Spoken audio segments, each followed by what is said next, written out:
extremely short day today.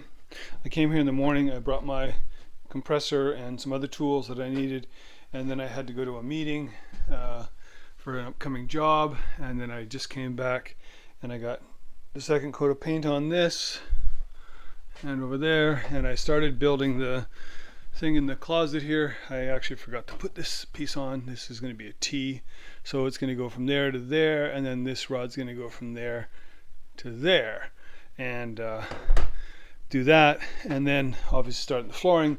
But I just got a call from my lovely wife saying that the one of the tenants in our building, their hot water heater has stopped working.